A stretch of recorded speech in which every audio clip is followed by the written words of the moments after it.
11.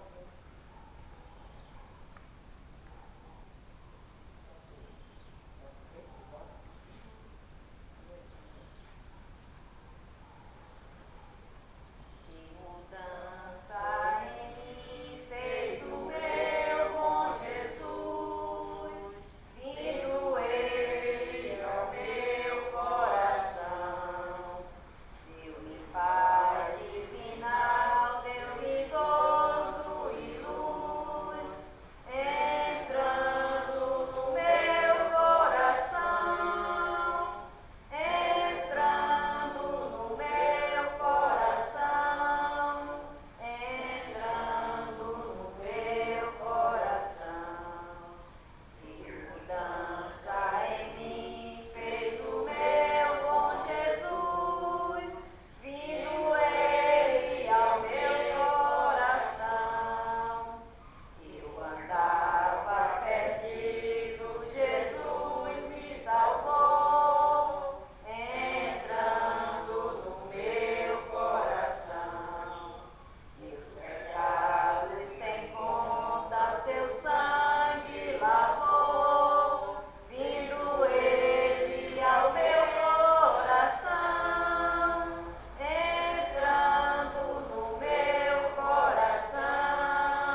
igreja com a gloriosa paz do Senhor, amém?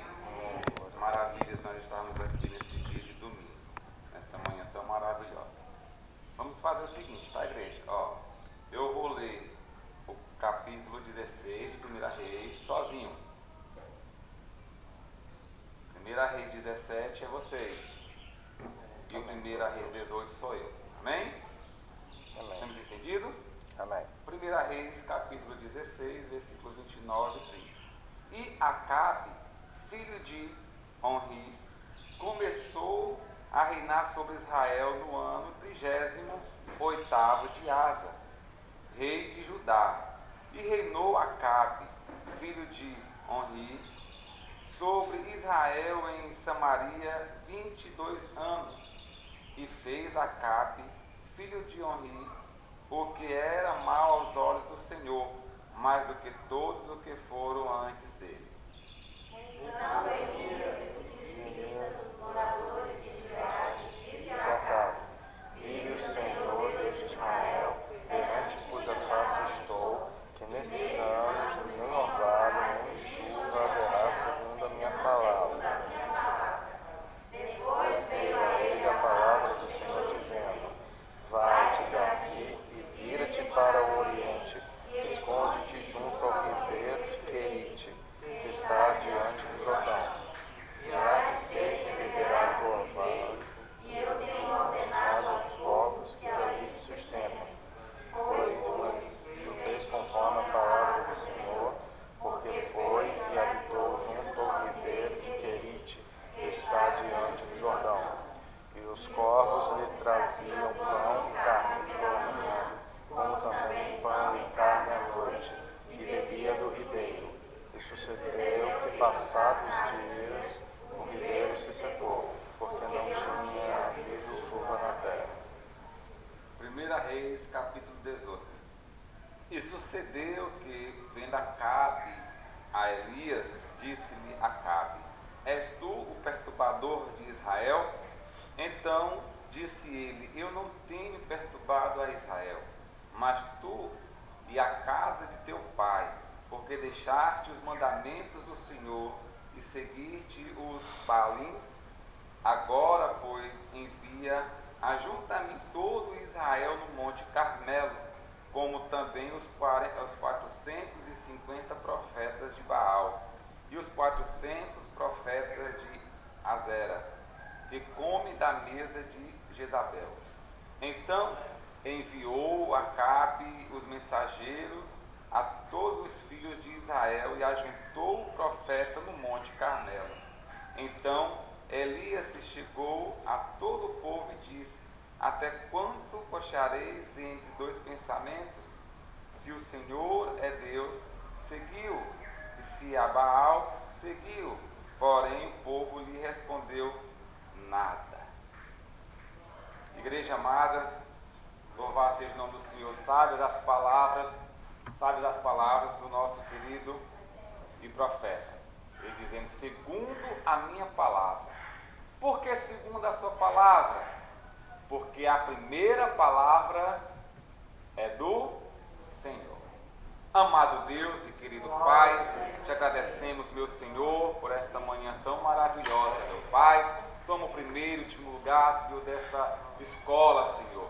Toma a direção, fala conosco, Senhor, nos revela diante da tua santa e gloriosa palavra. É assim que nós oramos nesta manhã e já te agradecemos. Amém.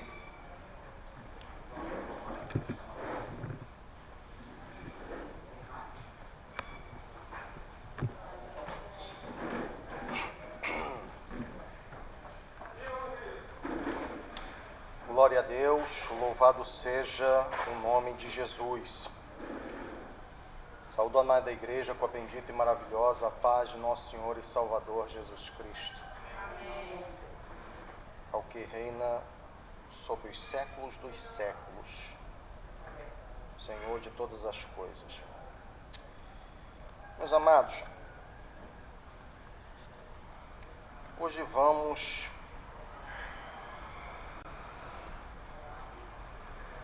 a uma das lições que considero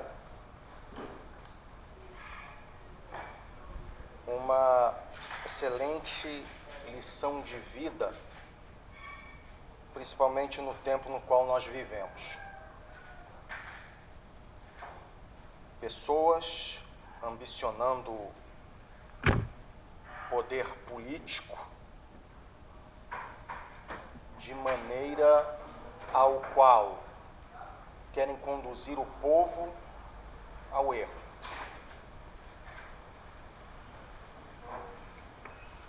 Narrativas e destrates não são apenas dessa época. Quando analisamos o Antigo Testamento e o Novo Testamento, no Antigo temos exemplos ricos e claros. Por exemplo, Isaías capítulo 10, que fala sobre o suborno que dava-se a juízes para perverter o juízo.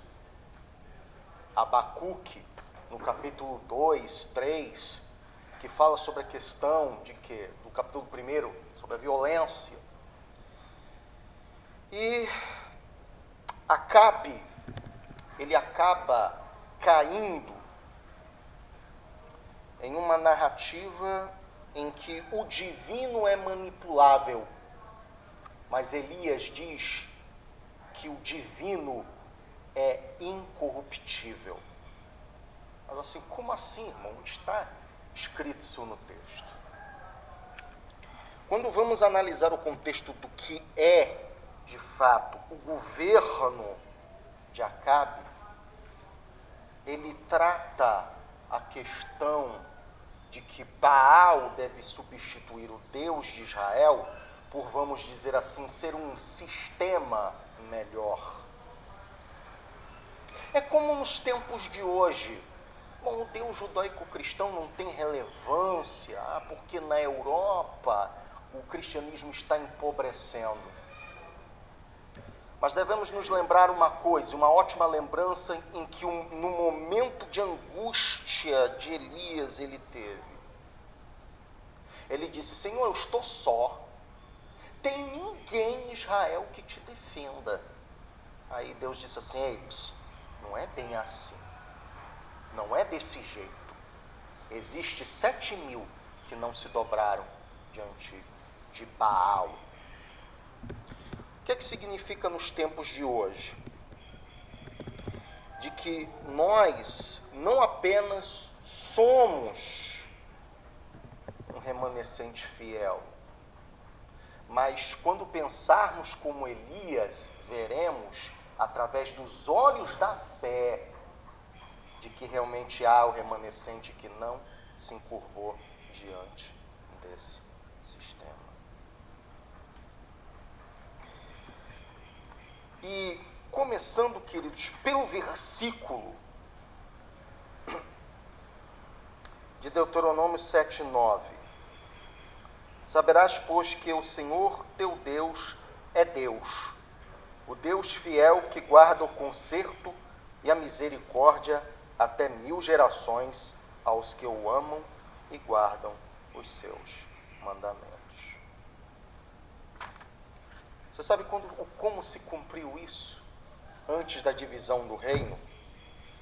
Foi, claro, os que vocês já estiveram na lição passada, foi quando o profeta Aías encontra-se com Jeroboão.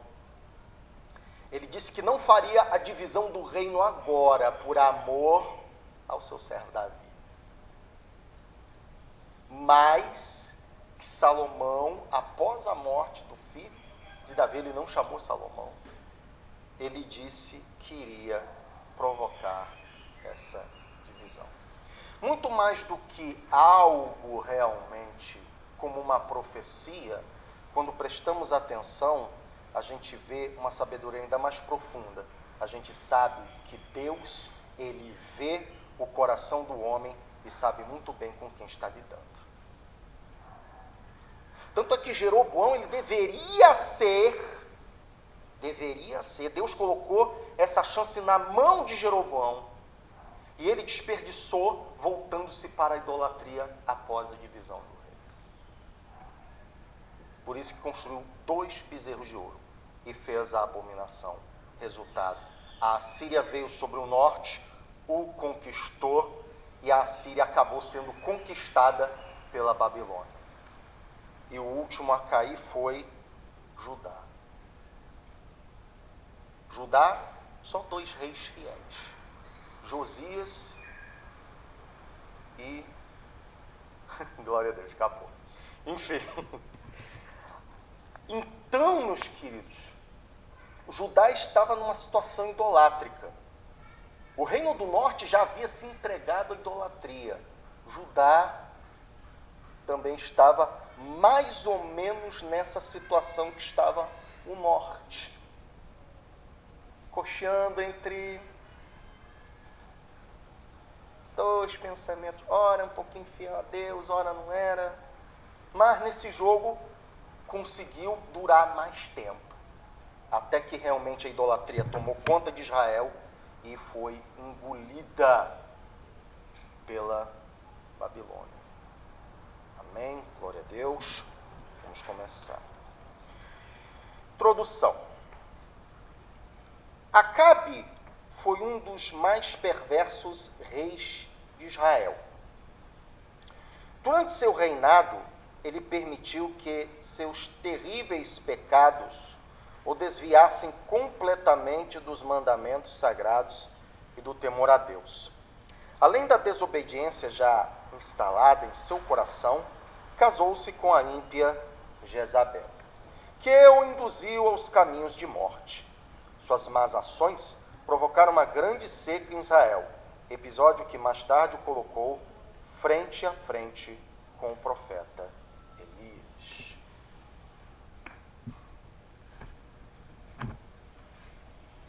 Deus, ele não dorme.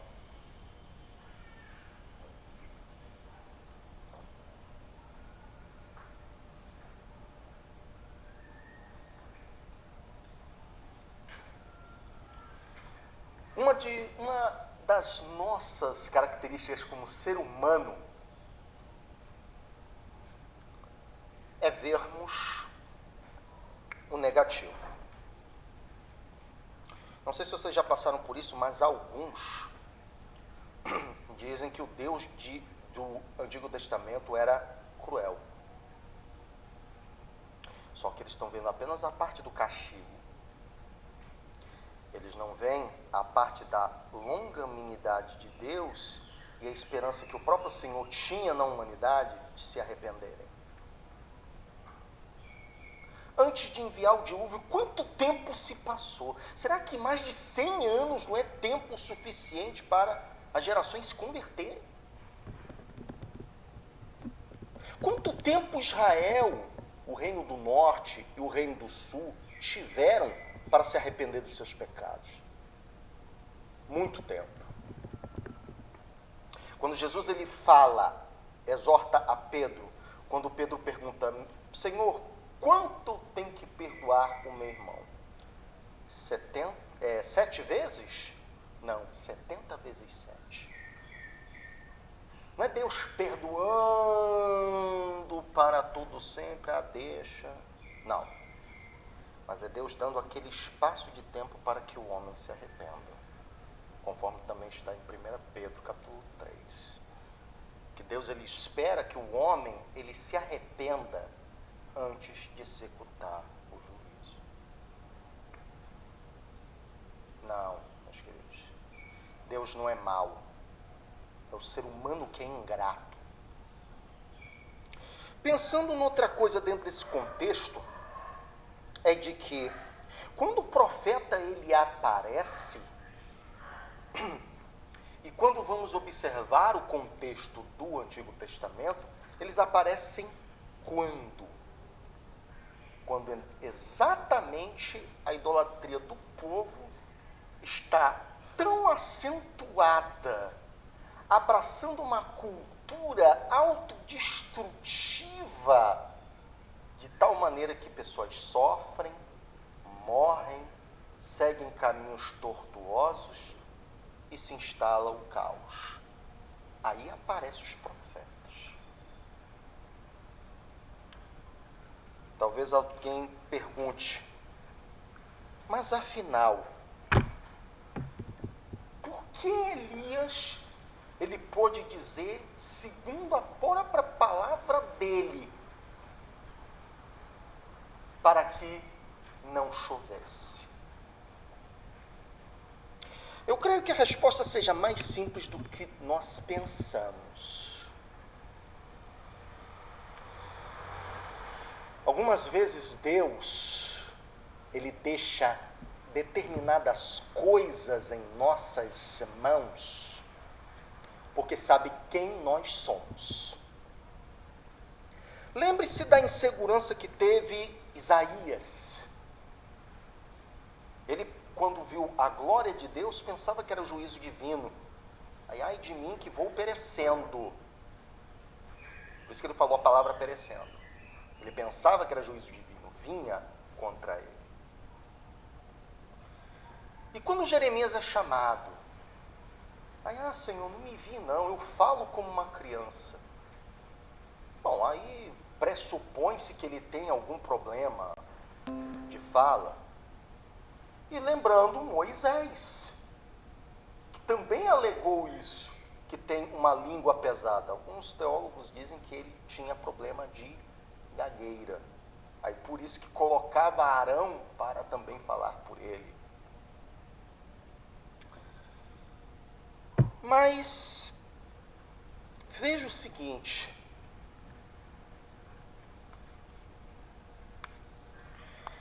a seca, aí é que está a coisa, a seca, ela não foi uma resposta desproporcional de Deus para com o reino do norte de Israel.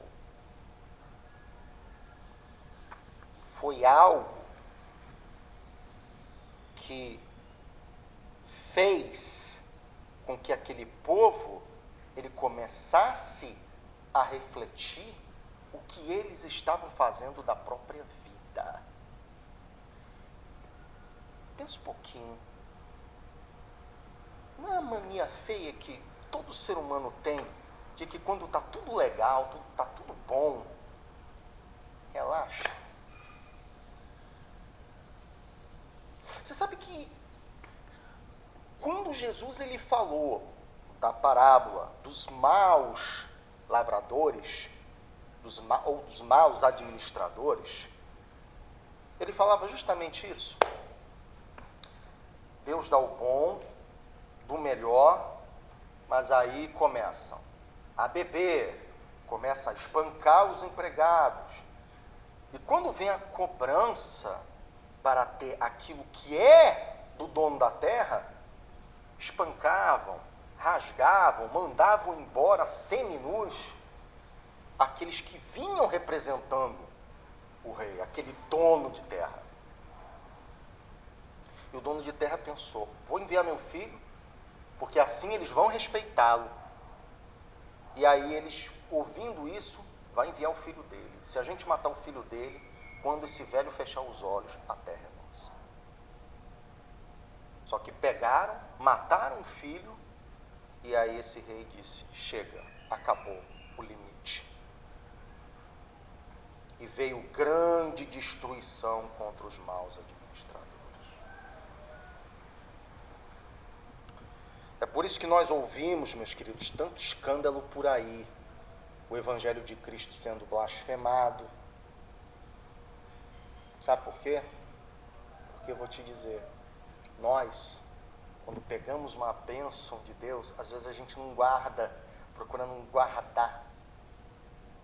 Às vezes a gente quer ter uma tendência a esbanjar. Aí acontece escândalo aí.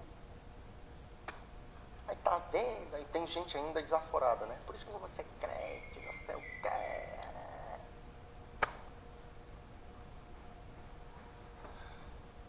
É um grande alerta.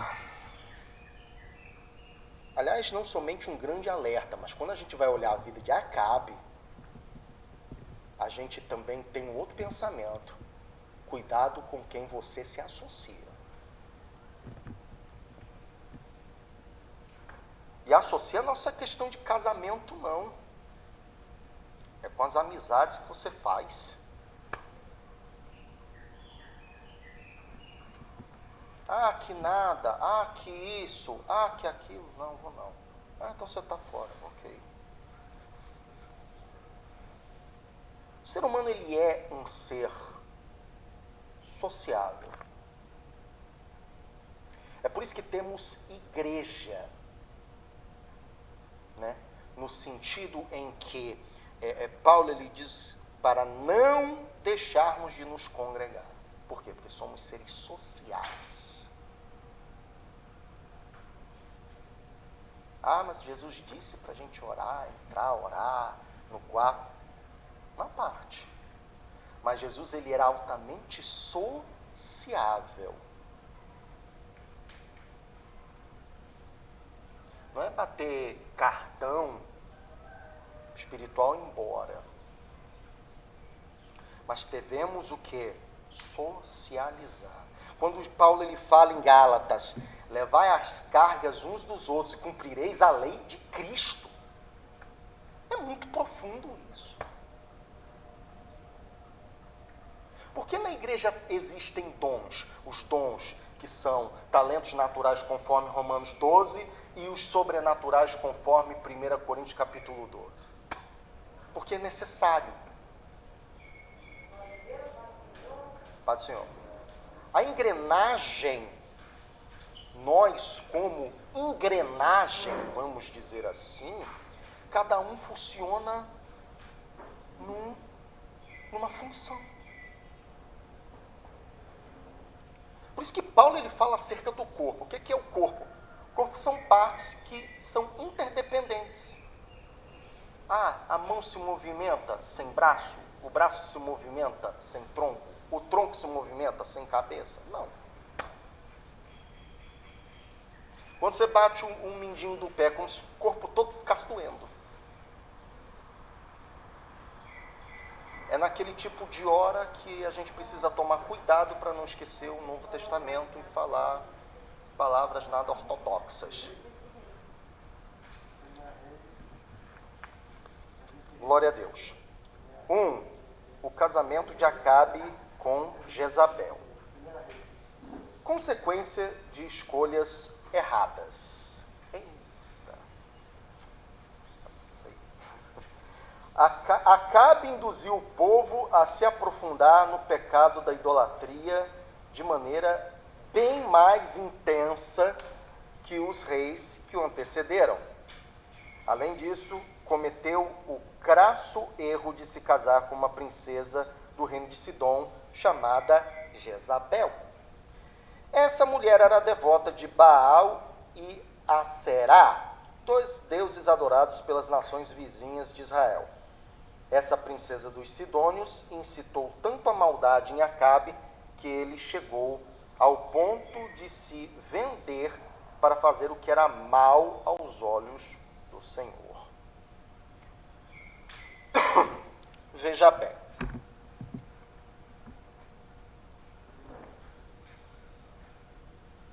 Esse erro crasso de Acabe foi um erro também dos seus antecessores. O abismo atraindo outro abismo, conforme fala Salmo 42, versículo 7. Analisamos nas lições passadas que Salomão, ele começa com isso. Quando ele pega e se casa com várias estrangeiras sob a egídia ou sob a desculpa de facilitar relações diplomáticas. Porque era desse jeito que, enfim, funcionava. Hoje em dia já não há tanta essa necessidade. Você tem advento da República, transformações mundiais, enfim, que eu não vou discorrer aqui. Deuteronômio capítulo 17, também já falei em outra oportunidade, fala exatamente os deveres do rei. Qual o dever do rei? Não multiplicar ouro, não multiplicar prata, não ter o quê? Várias mulheres. E o que aconteceu? Quando começou a haver esse casamento com as mulheres, o que houve? Começou a vir cada uma com sua cultura diferente. E vou dizer para vocês uma coisa. Você, mulher, você é que edifica a casa ou você a destrói, conforme suas ações. E já passei por isso também. Por isso que eu acho que tanto sei pela Bíblia quanto pela minha vida pessoal. Mas o fato é o seguinte: vocês se lembram da história de Esther, a rainha que foi levantada por Deus para salvar seu povo. A sábia tomando o lugar da tola. E é isso que acontece, queridos. O problema de Jezabel, apesar de ter sido idólatra, é que ela foi sábia para o mal. Conseguiu as artimanhas sedutoras e que para nós homens realmente faz toda a diferença. Veja o seguinte, quando existe, eu vou colocar aqui um termo um pouco mais suave.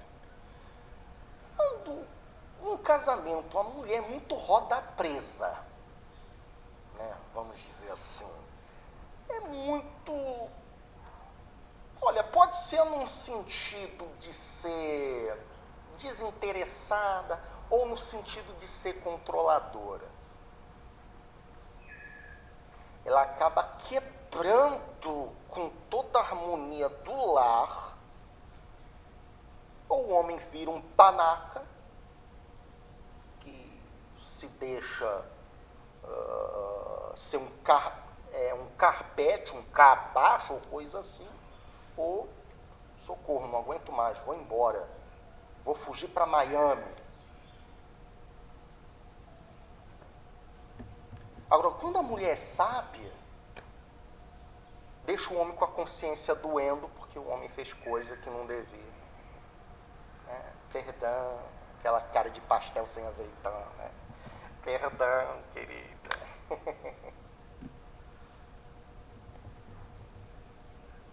Provérbios capítulo 14, versículo 1. A mulher sábia edifica a sua casa, a tola destrói com as mãos. E o problema da sabedoria, quando a mulher é sábia, tem aí, pode haver um problema. Sábia como Jezabel ou sábia como Esther? Porque Jezabel pode ter sido idólatra, uma rainha ruim, mas ela foi sábia. Não posso dizer que foi tola. Se tivesse sido tola, cabe, teria, vai para lá, volta lá para a tua terra e não quero saber de você.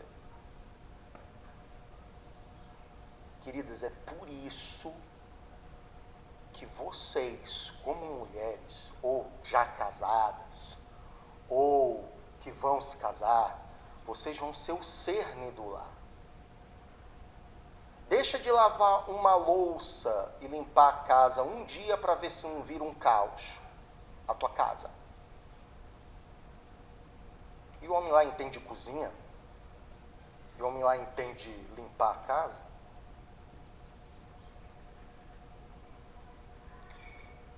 É aí que está a coisa. Por que Jezabel foi bem sucedida no plano de fazer com que o povo de Israel se voltasse à idolatria? Porque ela foi uma mulher sábia para o mal. Pensaram nisso? Pois é. A rainha perversa. Dentre tantas perversidades, Jezabel destruiu os profetas do Senhor. 1 Reis 18:4. Ameaçou a vida de Elias, após a derrota dos 450 profetas de Baal. Ordenou injustamente a morte de Nabô para satisfazer a ganância do marido, e ainda praticou a prostituição e a feitiçaria. Com um currículo desse, meu Deus. O trágico fim de Jezabel foi profetizado por Elias. O homem de Deus disse que ela não seria sepultada, mas que os cães a devorariam, pois sua maldade e abominação contrariaram a justiça divina. Deus é misericordioso, mas julga com rigor aqueles que insistem em permanecer na prática do mal.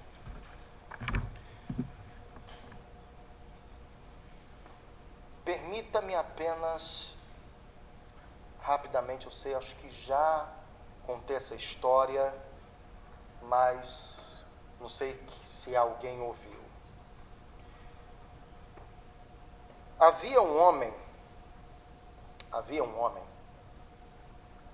um bandido, no que nós denominamos o Velho Oeste, por volta ali de 1830 para 1840, 1850. E que ele era um homem criminoso, perigoso, brutal, e finalmente foi preso.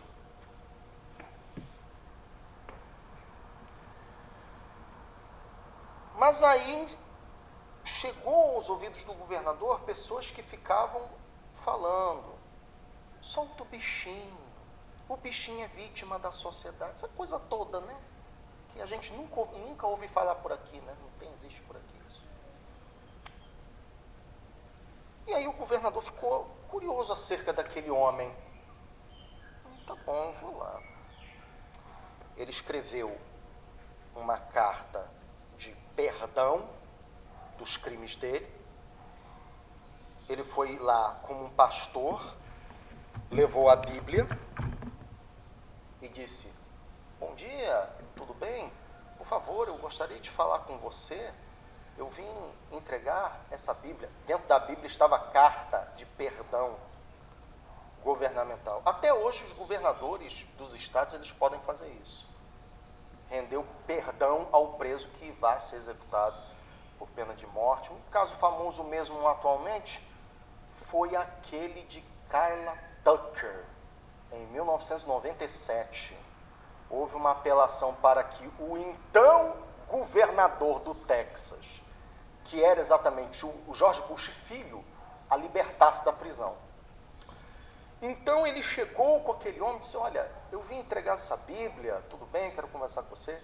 E ele dizendo: vai embora, não quero saber de crente, não quero saber de Bíblia. E xingou ele de tudo que é forma. O carcereiro já tinha reconhecido que o cara era o governador do estado. E de repente o governador ele pegou, foi embora, não entregou a Bíblia para ele, foi embora. E aí o carcereiro chega para perto dele e disse: você sabe o que você fez? Eu espantei um pastor chato que não sei o que. Não, você acabou de expulsar o governador e o que ele tinha naquela Bíblia era a carta do teu perdão, você poderia ter ido embora hoje. Agora você vai morrer. Ele pegou, calou, ficou com semblante deprimido. Na hora do enforcamento, o carrasco ele perguntou: você tem alguma coisa a dizer? Ele disse: eu tenho. Ele olhou para aquele público e disse: hoje eu não vou morrer pelos meus crimes, mas eu vou morrer porque rejeitei a misericórdia. Já pensou isso? Se Jezabel tivesse se arrependido e tendo dado fruto de arrependimento, esse juízo não viria sobre ela. Às vezes nós achamos que Deus, Ele está deixando a impunidade correr solta. Às vezes ficamos naquela perspectiva do salmista no Salmo 73 que diz: em vão tenho lavado minhas mãos na inocência. Uma frustração natural, comum de nós, como servos de Deus, que a gente quer ver a justiça sendo feita. Mas quando a gente vai e fica na presença de Deus, Ele começa a esclarecer algumas coisas. Primeiro, os ímpios andam em lugares escorregadios. Eu não sei se alguém já foi alguma vez na praia e tentou escalar aquelas pedras cheias de musgo, né? Ficar tentando se equilibrando assim, aí pá. Eu, graças a Deus, nunca caí, né? Mas também foi a primeira e última vez também, porque não quero ficar tentando a Deus, não. E aí, lugares escorregadios, lugares escorregadios, lugares escorregadios. Ou seja, interessante, na maneira em que eles ficam tentando a Deus, achando que vão escapar impunemente das suas mazelas e dos seus pecados. Uma hora o lugar escorregadio pega eles e eles caem. Eles caem. Não se enganem quando vocês acharem que o mal está ganhando. Ele só está mais próximo do fim. Uma das histórias, eu não sei se alguém já chegou a ler esse livro aqui. É um livro de ficção, né? A Guerra dos Mundos. Né? Bom, é um livro, né? Não propriamente o filme. O filme é a ideia do cineasta. Né? Ele Mas pega... a mesma, e geralmente os filmes são tirados dos livros, é a mesma, segue a mesma livro de ficção científica, não tem? Não, tem a visão do cineasta. Né? Tinha até um livro que era chamado O Iluminado, e que quando passou para o cinema é uma coisa totalmente diferente. Final, algumas teias de trama, etc. Nesse livro, a ambientação dessa invasão marciana... Agora, por que invasão marciana? O que é que aconteceu? É porque quando começaram a ajustar os telescópios para Marte, descobriram alguns sulcos que acham que teria sido advindo de inteligência. Então começaram a especular dizendo que havia marcianos em Marte, etc. Não tem nada comprovado. Né? O que aconteceu? O H.G. Wells, parece que foi ele, o H.G. Wells, ou Júlio Verne, não me lembro bem, escreveu sobre esse livro. Mas o final do livro é surpreendente. A humanidade sendo invadida, sendo detonada, milhões de pessoas morrendo. Sabe o que eles fizeram no final do livro? Nada mais podia se fazer. Todo mundo foi para a igreja orar. Aí diz o livro que Deus atendeu a oração desse povo enviando uma bactéria no qual os alienígenas não tinham imunidade. E todos começaram a morrer.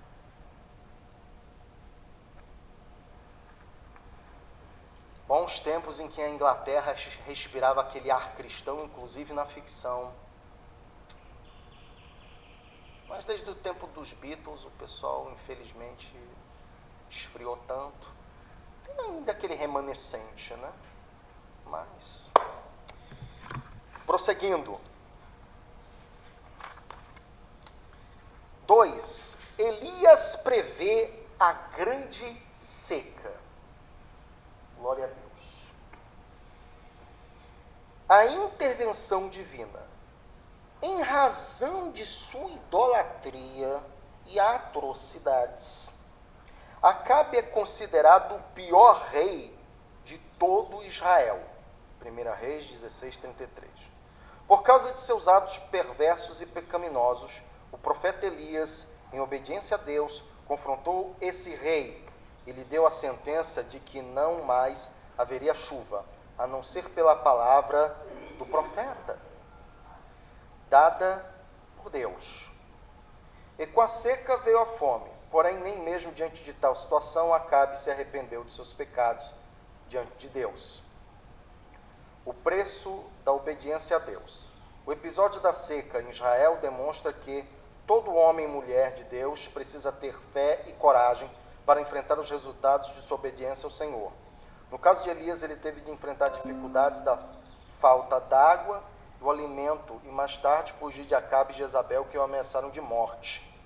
Entretanto, apesar das dificuldades pelas quais passou o profeta, a bondade e o cuidado de Deus o acompanharam, pois foi alimentado por corvos com pão e carne 2 vezes ao dia. E quando a água do ribeiro de Querite secou, o Senhor mais uma vez o sustentou usando a viúva de Sarepta. Glória a Deus.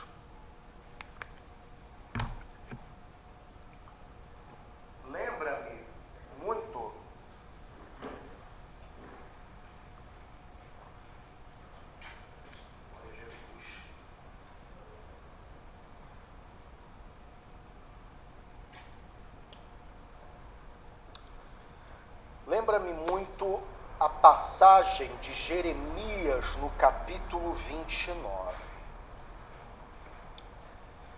em que nós, ali eram os judeus, mas hoje em dia nós, devemos orar pela paz da cidade, para que na paz da cidade nós mesmos possamos ter paz. A consequência interessante dessa seca não foi só contra o povo pecador, mas também foi, de uma certa maneira, contra o próprio profeta.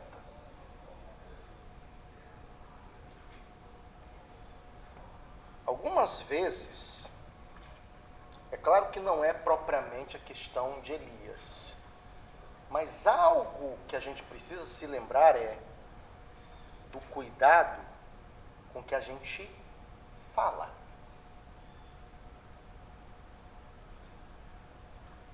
Ah, mas Elias então ele pegou, falou de uma maneira intempestuosa e Deus o atendeu? Não, aquela representação de quando Elias fala que não haverá chuva, foi exatamente a expressão da raiva do próprio Deus com relação aos pecados de Israel.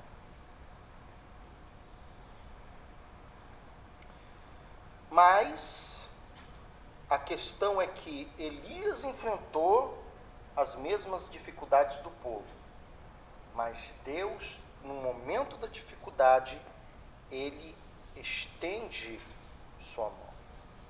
Primeiro foi para um ribeiro, Elias era alimentado com pão e carne que os corvos vinham buscar.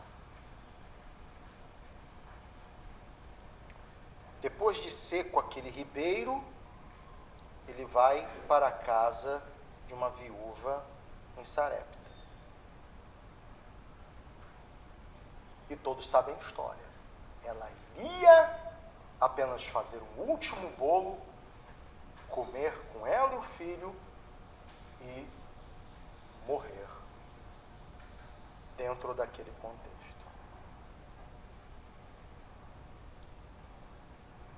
Porém, meus irmãos,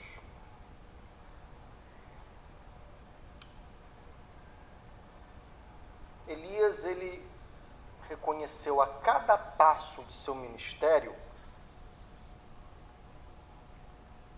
o cuidado de Deus com relação à sua própria vida, sua própria existência.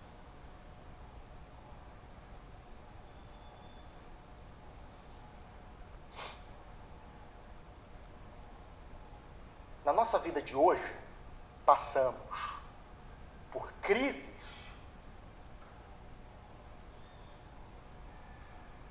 Somos ainda meros mortais andando sobre a terra. Ponto 3. Deus sempre cuida dos seus filhos. Na casa da viúva, Elias realizou o milagre da multiplicação da farinha e do azeite. A mulher argumentou que dispunha apenas de pequena quantidade desses ingredientes para alimentar a si e ao seu filho. Mesmo diante desse triste cenário, o profeta pediu que ela fizesse primeiro um bolo para ele. A viúva obedeceu à ordem de Elias e lhe preparou a comida.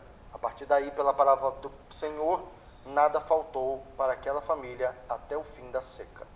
Essa história nos mostra o quanto Deus cuida dos que proferem a sua verdade e defende a causa do órfão e da viúva. Pois é. Podemos passar como Jesus disse, né? Tudo que sucede ao ímpio, sucede ao justo. O sol nasce para todos. Mas a diferença é de que, enquanto o ímpio ele pode ser usado por Deus de uma maneira involuntária, que o ímpio não obedece a Deus, mas não significa que o ímpio está fora de controle. Sabe o que aprendemos com isso? Nossas vidas estão nas mãos de Deus. Eu não sei a dor, eu não sei a angústia que se passa com você. Eu não sei se você passa madrugadas mal dormidas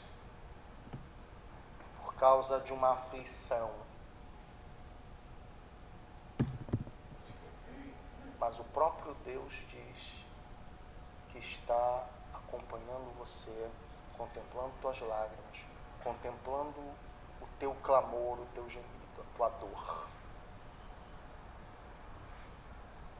Sabe por quê? Porque Ele nos ama. Ele dá longanimidade ao ímpio para que se arrependa, porque Ele ama. E Ele nos ajuda, porque também Ele nos ama.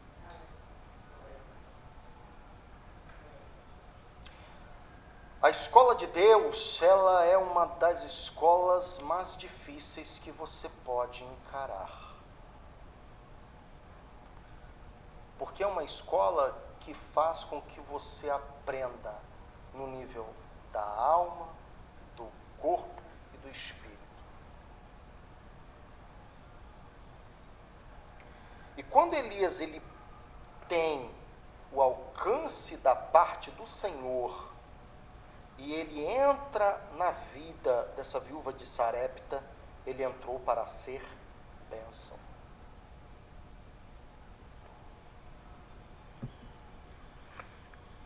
Mas afinal de contas, por que Elias ele pediu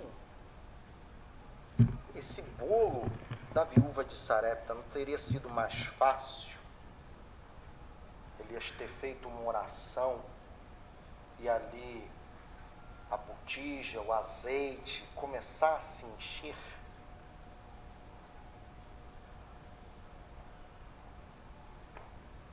Deus ele pegou aquela viúva e atestou: até onde você vai para me obedecer?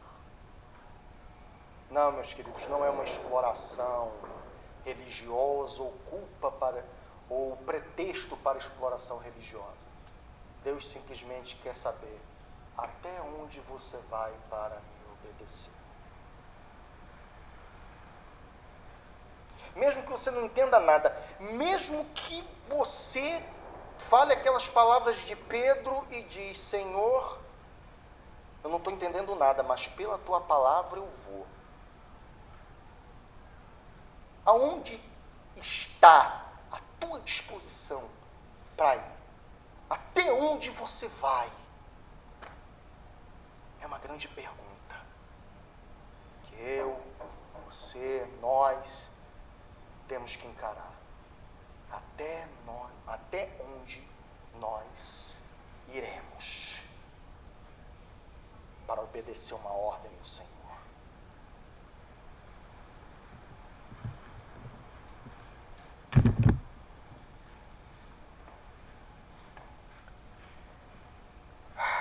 Aleluia. O encontro de Elias com Acabe. Um coração endurecido. A idolatria e a insistente desobediência do rei de Israel provocaram da parte de Deus uma grande seca, que durou muito tempo. A total falta de discernimento espiritual para perceber o que Deus estava fazendo através de Elias, né?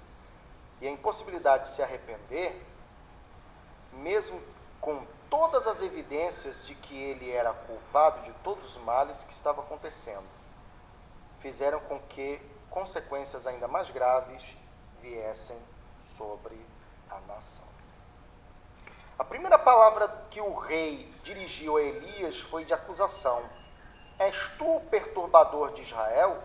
Seu coração estava tão endurecido em razão da recorrência do pecado que não havia mais jeito de ele voltar atrás e rever seu deplorável estado espiritual. Meu Deus. É aquilo que Paulo chama de consciência cauterizada. O que é cauterização? Vamos imaginar, enfim, que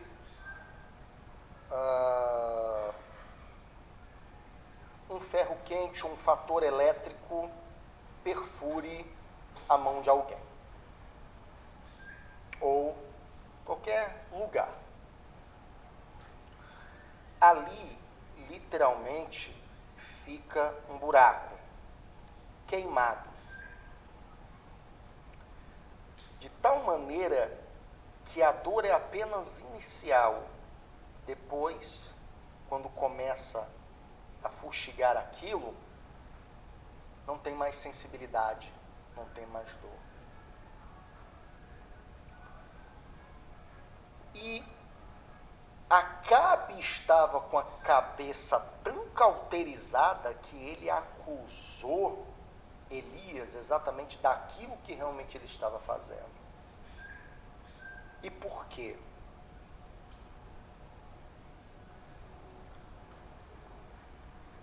Porque toda mente cauterizada passa a culpa apenas para o outro que o contraria.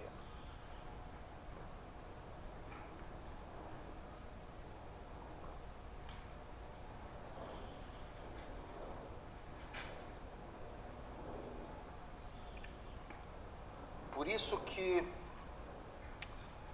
há determinados pregadores do Evangelho, por aí,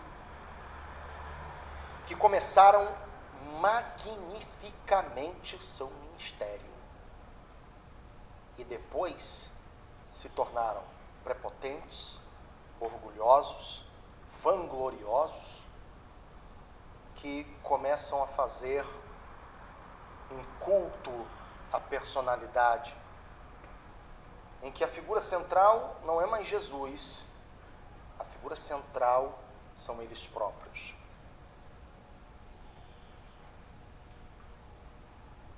E eles começam a vir com desculpas autoindulgentes, dizendo que eles são ungidos de Deus, que não pode tocar neles.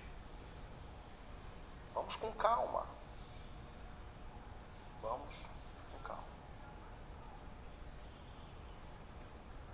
Primeiro, quando se usa o Evangelho de Jesus para promoção própria, estão mais para a parábola dos maus administradores. Voltando um pouco dessa questão, é o seguinte: há pessoas que o Senhor Jesus alcança, e essas pessoas alcançadas pelo Evangelho, Jesus ele começa a trabalhar na vida delas de uma maneira maravilhosa.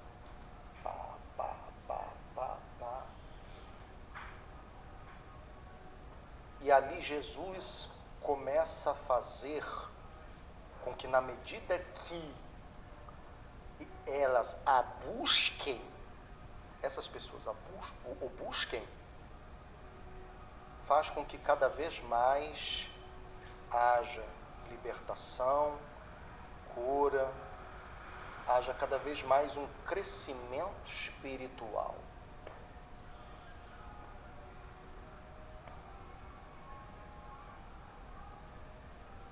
Chegou-se a um nível, um patamar espiritual ótimo, em que lá a pessoa ela está edificada em Cristo, edificada na rocha, está tudo bem.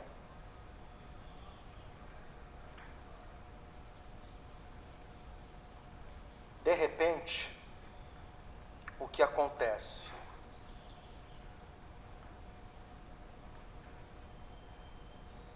Essa pessoa já acha que sabe as coisas e aí começa a querer ter um crescimento maior para a glória de Deus, mas que não é o tempo dela ainda. Eita, aí começa a coisa. Preste atenção no que está acontecendo. Ela começa a querer crescer, mas ainda não é o tempo de crescer. É o que a gente aprende com Elias. Elias teve o tempo de se revelar, mas depois teve que ter o tempo de se esconder, para exatamente Elias vir e se revelar depois. Sabe o que significa isso dentro do contexto da nossa existência? Que mesmo sabendo como se faz a obra de Deus, é necessário tomar cuidado. Primeiro, para não querer aparecer demais. Entender que o tempo de Deus também significa você tirar um tempo para exatamente estar ali no trono da graça. Eu vou dar um exemplo para vocês interessante.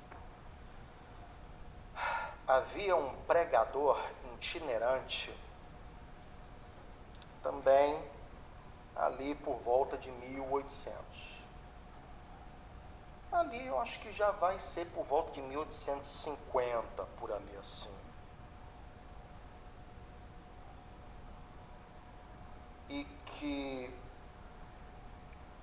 1850, 1830, por essa faixa. E que ele ia de igreja em igreja falando do evangelho. Pá. Mal ele pegava, saía, pegava o trem, ia para outra igreja, em um lugar, em outro lugar, em outro lugar, em outro lugar. E era, olha, e aparentemente está tudo certo, está fazendo a obra de Deus, amém. Glória a Deus, que bom.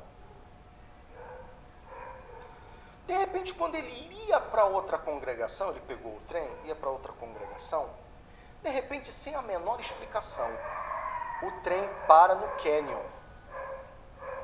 Tinha uma ponte, o trem estava começando a atravessar no meio da ponte, abismo para um lado, abismo para o outro, ele para o trem. De repente, o pregador, nervoso, porque tinha que chegar na hora, olhou, não tinha como saltar para ir a pé. Aí o que Jesus falou com ele disse: eu parei esse trem por tua causa. Presta atenção, meus irmãos, nisso. É forte. Eu parei esse trem por tua causa porque você não está tendo tempo para mim. Nem orar o pregador orava, mas é ocupado, não sei o que, não sei onde, corre, vai para ali, vai para acolá, corre. Então, preste atenção nisso. A degeneração espiritual, às vezes ela começa quando às vezes a gente está fazendo aparentemente tudo certo. É um pouco assustador, para mim também é. Mas preste atenção no seguinte: Deus, ele não quer você aqui na igreja batendo cartão, ouvindo, ficando, reparando. Aquela irmã se veste assim, a outra se veste assado. Aquela tem a moda de Paris, aquela tem a moda de Nova York. Aí outro irmão, ei irmão, tá vendo? Tá com a meia furada. Outra coisa, não é para ficar, sabe, não é para irmão revelar coisa para você e você sair contando, né? Porque tem irmão que pega assim, quer desabafar, né, com alguém, e cuidado você irmão, irmã, quando desabafa com alguém. Pega, chega, irmão, aconteceu assim, assim comigo. Aí já chega na roda, sabe o que aconteceu com fulano?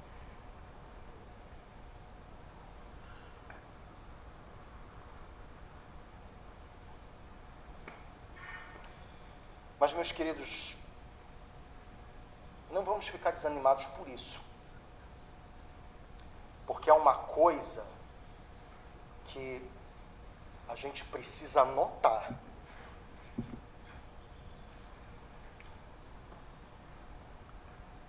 O apóstolo Pedro, ele foi usado pelo Espírito Santo maravilhosamente em Atos no capítulo 2, e pregando a palavra de Deus. Quando o povo estava preparando para se ir embora, né, da Páscoa, da festa de Pentecostes, que já era a festa final para todos partirem para as suas nações. E quando acontece isso, Pedro ali é usado pelo Espírito Santo. Só que acontece o seguinte, Pedro ainda tinha um defeito sério. Mas irmão, como é que é isso? Você está dizendo que Pedro tinha defeito sério? Que história é essa? É um homem de Deus. Tem gente que reage assim. E meus queridos, entre parênteses, um adendo. Cuidado quando você for ver alguns pregadores de internet e falar, oxa, esse é um homem de Deus, porque você ouviu apenas uma